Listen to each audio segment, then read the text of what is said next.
இப்போது ஹிந்தி மொழியை நீங்கள் கற்றுக் கொடுத்தீங்கன்னா உடனே என்ன பண்ணுவாங்கனாக்கா, அப்போ நம்மளால் வந்து படிக்கும்போதே இங்கே படிக்கிற தமிழ் மாணவர்களுக்கு என்ன பண்ணுவோம், நம்மளால் வந்து பம்பாய்க்கு போய் பிழைக்க முடியும், டெல்லிக்கு போய் பிழைக்க முடியும், எங்கே வேணா இந்தியாவில் எங்கே வேணாலும் நம்மளால் போய் பிழைக்க முடியும் அப்படிங்கிற நினப்பு வரும்போது படித்து முடித்த உடனே அவங்க என்ன பண்ணுவாங்கனாக்கா, டெல்லிக்கோ பம்பாய்க்கோ போவாங்க, உத்தரப்பிரதேசத்துக்கு போவாங்க.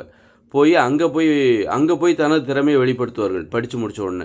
கஷ்டப்பட்டு படித்தவங்க படிச்சுங்க படிக்கும்போதே வெளிமாநிலத்துக்கு போகணும், டெல்லியில் போய் செட்டில் ஆகணும் அப்படின்னு நினச்சி, டெல்லியில் பாம்பேயில் போய் செட்டில் ஆகணும் அப்படின்னு நினச்சிக்கிட்டே படிக்கிறாங்க.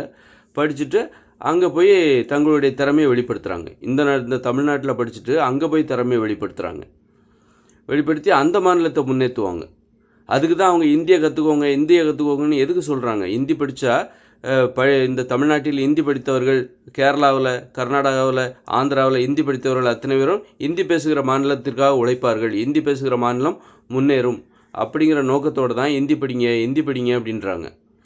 இப்போ வந்து நீங்கள் இந்தியாவில் ஃபுல்லாக தமிழ் மொழியை கற்றுக் கொடுத்தீங்கன்னா என்ன ஆகும்? டெல்லிலையும் சரி, உத்தரப்பிரதேசத்துலையும் சரி, எல்லாத்துக்கும் தமிழ் மொழியை கற்றுக் கொடுக்குறீங்க. தமிழ் மொழி தெரிஞ்ச உடனே அவங்களுக்கு என்ன வரும்? தமிழ்நாட்டுக்கு தான் வருவாங்க. தமிழ்நாட்டில் உள்ள வேலைவாய்ப்பை ஈஸியாக பெற்று விடுவார்கள். ஏன்னா தமிழ் மொழியில் தான் அவங்க படிச்சிருக்காங்க. அப்போ தமிழ்நாடு முன்னேறும். அவங்க இங்கே வந்துட்டாங்கன்னு வச்சுக்கோங்க, உலகம் முழுக்க இப்போ தமிழ் மொழி கற்றுக் கொடுத்துட்டா, அல்லது இந்தியா முழுக்க நீங்கள் தமிழ் மொழியை கற்றுக் கொடுக்குறீங்க, தமிழ் மொழியில் தான் பாடம் கற்றுக் கொடுக்குறீங்க அப்படின்னா, அப்போ அவங்க என்ன நினைப்பாங்க? உடனே அப்போ தமிழ்நாட்டுக்கு தான் வரணும்னு நினைப்பாங்க. அவங்க படித்தவங்க எல்லோரும் தமிழ்நாட்டுக்கு வருவாங்க, தமிழ்நாட்டை தான் முன்னேற்றணும்னு நினைப்பாங்க.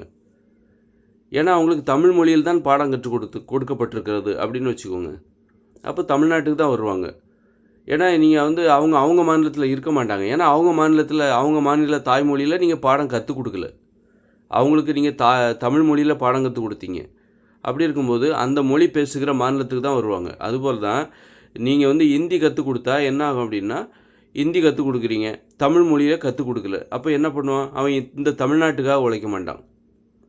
அவன் உடனே ஹிந்தி பேசுகிற மாநிலத்துக்கு தான் போகணும், எனக்கு ஹிந்தி தெரியும், நான் போய் காட்டுறேன் பாரு, இங்கேருந்து நான் போயிடுறேன் அப்படிங்கிற ஒரு இது போயிட்டு ஹிந்தி பேசுகிற மாநிலத்துக்காக உழைச்சி ஹிந்தி பேசுகிற மாநிலங்களை முன்னேற்றத்திற்காக உழைப்பாங்க.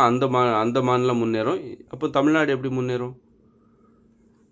அதனால் வந்து தாய்மொழியில் கல்வி கற்றுக் கொடுத்தா மட்டும்தான் நாடு முன்னேறும் தவிர, எத்தனை மொழி 3 மொழி 4 மொழி 7 மொழியை கற்றுக் கொடுத்தாலும் இந்த நாடு முன்னேறாது.